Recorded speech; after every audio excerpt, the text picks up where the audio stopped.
राधे राधे। मेरा नाम शीतल भाटी है और मैं आज आप लोगों को फंडामेंटल के कुछ इंपॉर्टेंट टॉपिक्स के बारे में बताऊंगी। तो अपन देखते हैं सबसे पहले कि एक इंपॉर्टेंट क्वेश्चन आता है नर्सिंग के बारे में, नर्सिंग की definition, nursing as a profession. तो सबसे पहले अपन वो देखते हैं। तो नर्सिंग क्या है? नर्सिंग का मतलब होता है कि किसी चीज़ को अपन या किसी भी व्यक्ति को अपन नॉरिश करें, चेरिश करें या उसको उसकी जो भी मैक्सिमम फंक्शन है उस तक ले आए। तो नर्सिंग का मतलब हुआ, डिक्शनरी में अपन देखते तो nourish, to cherish, to support, to sustain the conserve energy, to keep in good health and avoid energy. उसके बाद नर्सिंग की 2 डेफिनेशंस होती है, जिसमें से पहली जो अपनी डेफिनेशन है वो है फ्लोरेंस नाइटिंगेल की, जिसमें कहते हैं कि जो नर्सिंग है वो किसी भी जो भी इंसान सफ़र कर रहा है किसी भी इंजरी या डिजीज़ से, तो उसको ऐसी कंडीशन में ले आए कि जिससे उसकी हेल्थ जो है वो रिस्टोर हो जाए, उसकी जो हेल्थ है वो अच्छे से प्रिजर्व हो, कोई भी डिजीज़ और उससे इंजरी से अपन प्रिवेंट करें। ये नर्सिंग की एक परिभाषा हुई। दूसरी अपनी है कि नर्सिंग एक यूनिक फंक्शन है नर्स का, जिसमें अपन एक इंडिविजुअल को जो भी बीमार है उससे उसकी मैक्सिमम परफॉर्मेंस और एक्टिविटी तक ले आए, जो उसकी हेल्थ को क्या करे, कंट्रीब्यूट करे। तो अपन देखते हैं कि nursing is a unique function of nurse that is to assess individual sick और well in performance of those activities contributing its health or recovering that he would perform unaided if he had the necessary knowledge, will or strength। फिर अपन देखते हैं कि principal क्या है। Principal होते हैं नर्सिंग के, सबसे पहले जो पेशेंट है उसे कंफर्ट प्रोवाइड हो, कि वो उसकी जो पोजीशन है, उसकी जो भी मतलब कि पोस्चर है, उस सब चीज़ों में कंफर्टेबल हो। दूसरी होती है कि उसको सेफ्टी मिले, कि जैसे कि कोई नर्स है वो उसकी जो भी पर्सनल इंफॉर्मेशन है उसको वो क्या करे, सेफ रखे अपने पास।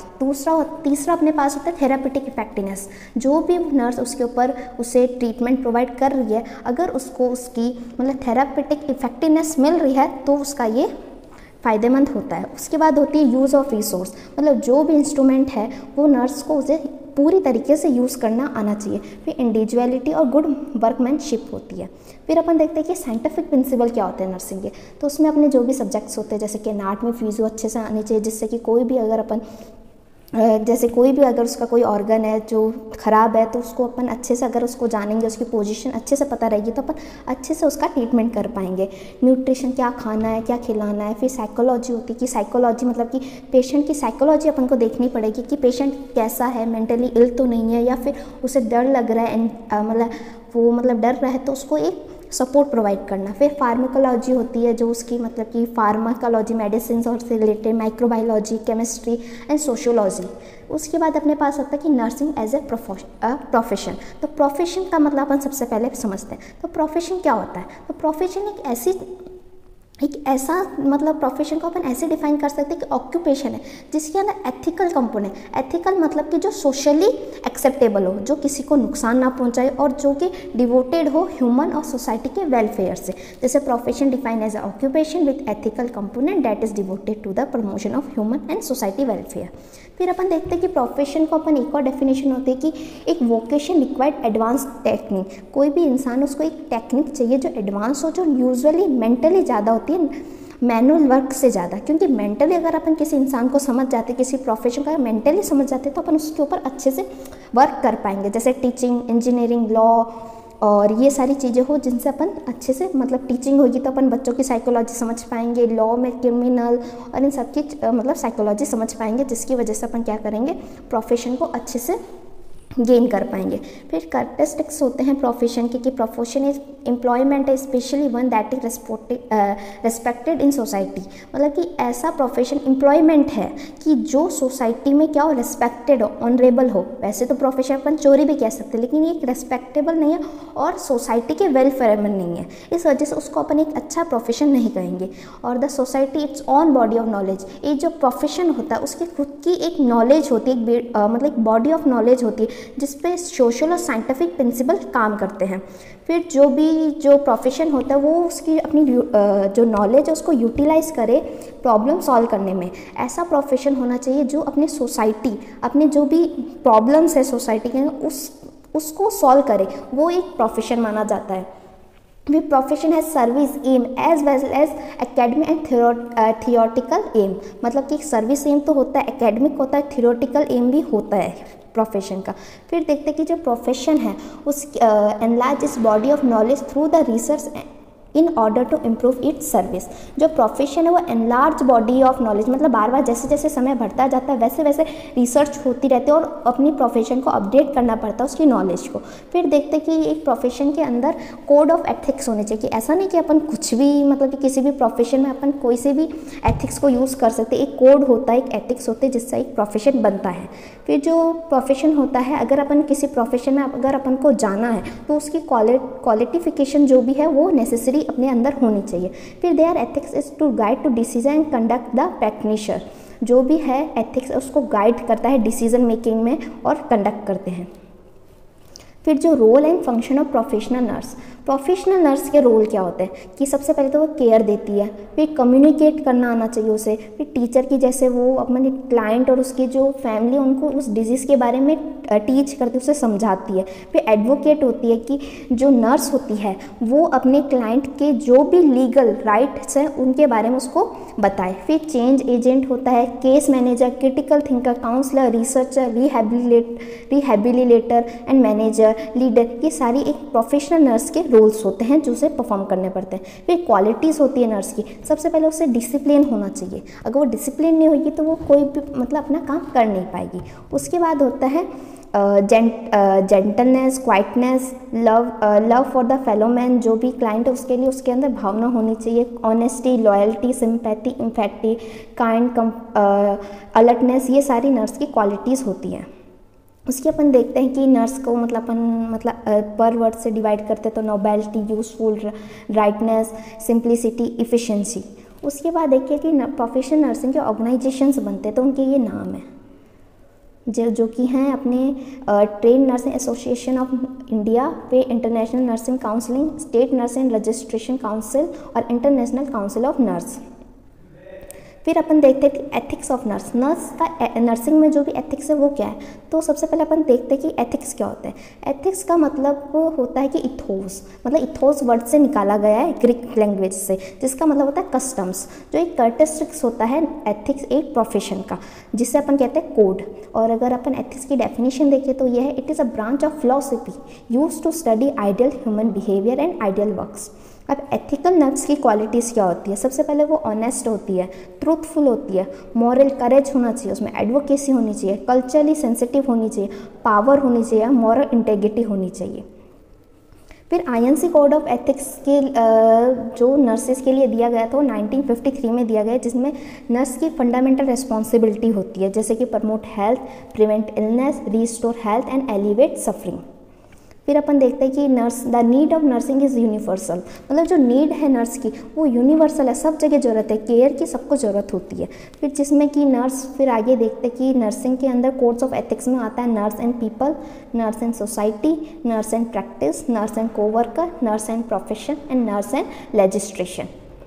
जिसमें अपन सबसे पहले देखते हैं कि नर्स एंड पीपल्स में क्या है। तो नर्स एंड पीपल्स में होता है कि जो नर्स की प्राइमरी रिस्पॉन्सिबिलिटी होती है वो होती है कि जो पेशेंट्स हैं, जो भी लोग हैं, उन लोगों को नर्सिंग केयर प्रोवाइड करे, ये नर्स की प्राइमरी रिस्पॉन्सिबिलिटी होती है। फिर होता है कि जो नर्स प्रोवाइड करे उसे केयर, एक एनवायरनमेंट प्रमोट करे, वैल्यूज़, कस्टम, स्पिरिचुअली बिलीव और ये सारी इंडिविजुअल के जो कस्टम वैल्यूज़ हैं उन सबकी रेस्पेक्ट करे।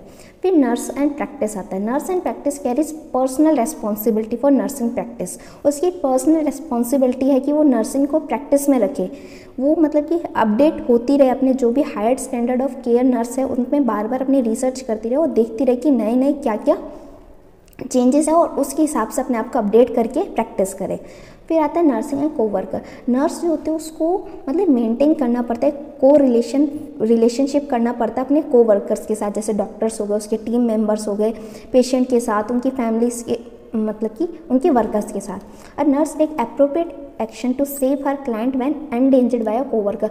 और नर्स का ये भी एक रेस्पॉन्सिबिलिटी होती है कि वो जो भी उसके कोवर्कर के द्वारा अगर कोई क्लाइंट मतलब डर रहा है या फिर उससे कोई भी प्रॉब्लम है तो वो अपने क्लाइंट को बचाए उन कोवर्कर से। फिर आता है कि नर्स एंड प्रोफेशन। तो उसमें आता है कि नर्स एक मेजर रोल प्ले करती है determining and implementing desired standard of nursing practice and education, और the nurse is active while developing professional knowledge. जब भी नर्स एक्टिव होनी चाहिए अपनी प्रोफेशनल नॉलेज के तरफ।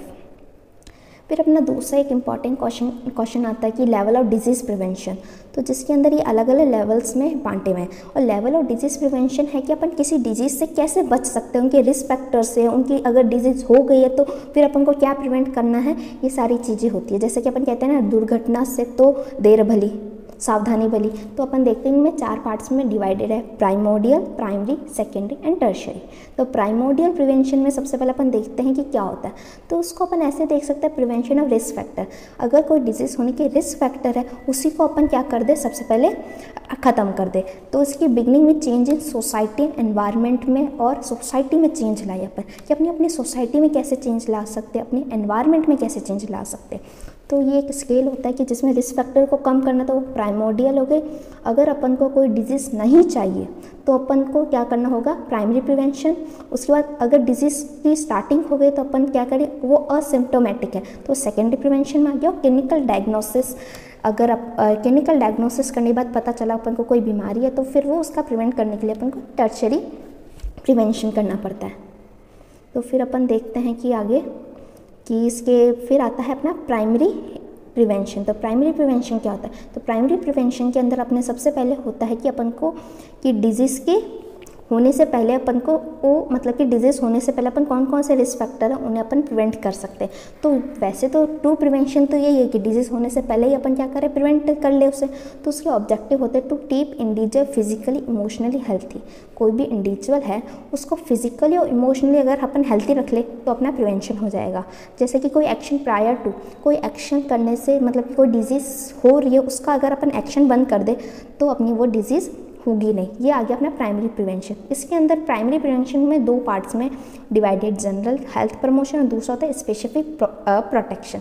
तो ये सारी एक्टिविटीज़ होती है, इनमें इन्वॉल्व होता है कि अपने एनवायरनमेंट में कैसे चेंज करें। सबसे पहले आता है अपना हेल्थ प्रमोशन। तो हेल्थ प्रमोशन के अंदर अपन को क्या करना होता है कि अपनी गुड न्यूट्रिशन लेना है, हेल्थ एजुकेशन लेनी है, अपना अपन कैसे हेल्थी और डेवलपमेंट कर सकते, कैसे मेंटेन करें। उसके बाद होता है पर्सनालिटी डेवलपमेंट करें, अपना काउंसलिंग लें अबाउट मैरिज और सेक्स के बारे में। फिर क्योंकि मैरिज के बाद ही कई बार ऐसे सेक्सुअली ट्रांसमिटेड डिजीज़ अपन को हो सकती है, इस वजह से ये सारी चीज़ें देखनी पड़ती है। फिर pregnancy and the care of nursing mother, कोई प्रेगनेंट है या फिर अगर लैक्टेटिंग मदर है तो उनका न्यूट्रिशन या उनका कैसे ध्यान रखेंगे, ये सारा अपना इसमें आता है। फिर पीरियोडिक हेल्थ स्क्रीनिंग करनी पड़ती है कि अपन को स्क्रीनिंग मतलब होता है जांच करना, तो अपन पीरियोडिकली हेल्थ अपनी जांच कराए। तो ये सारे आ जाते हैं अपने जनरल हेल्थ प्रमोशन में। फिर आता है अपना स्पेसिफिक प्रोटेक्शन। तो स्पेसिफिक प्रोटेक्शन में क्या होता है कि कोई स्पेसिफिक डिजीज़ को अपन क्या करें, स्पेसिफिक मेजर से प्रिवेंट करें। तो उसमें आता है इम्यूनाइजेशन, मतलब जैसे BCG की होती है, MMR की होती है, जो पहले ही अपन को इम्यूनिटी दे दी जाती है जिससे कि अपन को वो डिजीज़ होए ना। फिर प्रिवेंट न्यूट्रिशनल डेफिशिएंसी, अगर किसी को न्यूट्रिशनल डेफिशिएंसी है तो वो प्रिवेंट करे। प्रोटेक्शन फॉर कार्सिनोजेनिक, जैसे सिगरेट हो गई, इन सारी चीज़ों से अपन क्या करें, प्रोटेक्ट करें। फिर प्रिवेंट फ्रॉम एक्सीडेंट, कोई मतलब अपन को एक्सीडेंट है हो रहा है तो उससे पहले अपन उससे क्या करें, प्रिवेंट कर लें। और सैनिटेशन, साफ़ सफाई तो हमेशा ज़रूरी होती है। अब जैसे ये जो हेल्थ प्रमोशन है और स्पेसिफिक प्रोटेक्शन है, इसको अपन क्या करते हैं कि जैसे हेल्थ प्रमोशन में तो होता है कि होस्ट जो होता है उसकी स्ट्रेंथ बढ़ा दे। वहीं स्पेसिफिक प्रोटेक्शन में क्या करते हैं कि एफर्ट्स लगाएं कि प्रोटेक्शन अगर स्पेसिफिक डिजीज़ के प्रति अपन क्या करें, प्रोटेक्ट हो। फिर अपनी हेल्थ प्रिवेंशन में होता है तो control over and improve health.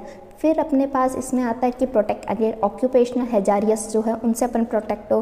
फिर health education and improve healthy habits upon improve करें। और फिर अवॉइडेंस ऑफ एलर्जन इसमें स्पेसिफिक प्रोटेक्शन में आ जाता है। फिर अपन देखते हैं सेकेंडरी प्रिवेंशन क्या होता है। सेकेंडरी प्रिवेंशन होता है कि an action which halts the progress of disease, एक ऐसा एक्शन जो क्या करे, कोई डिजीज़ हो रही है प्रोग्रेस में तो उसको वहीं हॉल्ट कर दे मतलब रोक दिया जाए, ठीक है, उसकी इनिशियल एज पे ही। और उसके बाद अपन देखते हैं उसका सेकेंडरी प्रिवेंशन का मेनली एम होता है individual who are experience health problems, जो हेल्थ प्रॉब्लम्स रिलेटेड डिजीज़ है, who are at risk of developing complication है, उन सारी चीज़ों को अपन पहचानें और उन्हें सॉल्व करें। फिर इनिबिट प्रोग्रेस और डिजीज इनिशियल एज पे इसमें क्या करते हैं, सेकेंडरी प्रिवेंशन में रोकते हैं।